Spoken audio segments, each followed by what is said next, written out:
Keyword is community. We are the community's college, and we certainly see the need to make our law enforcement officers the best that they can be, and this is a good tool to help them be that. So that's part of our mission as a community college. We're really weak in law enforcement training in a community college. Most community colleges are, partly because they have a law enforcement academy does a decent job with the centralized training of law enforcement officers.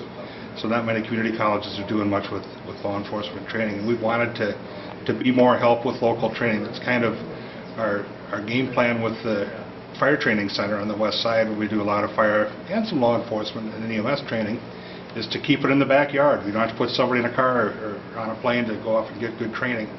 So it's a global goal to be able to do that right here.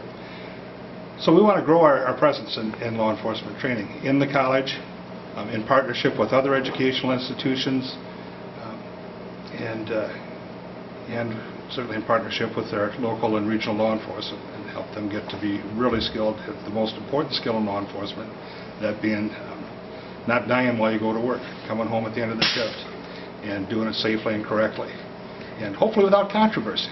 If we do this right, you don't end up all bloodied up in the media.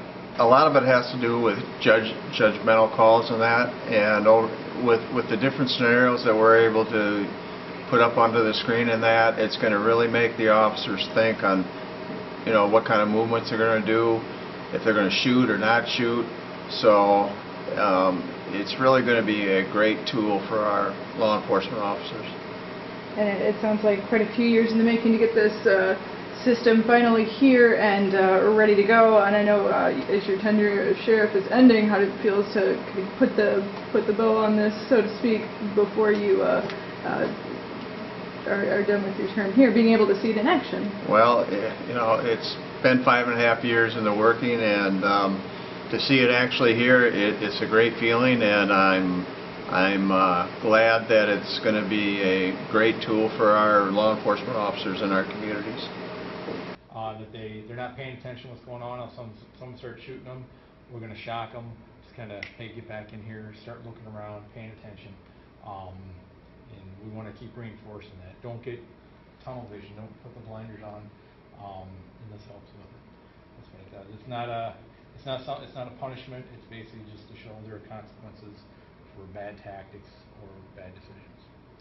Did you use it at all in the training this week with deputies? A few of them. We had them go up there, put it on there, do some scenarios, and again, if they were paying attention here because they had to engage a threat, and then someone else came out and didn't have their head on a swivel, then we'd use this device, and all of a sudden they were really scanning hard.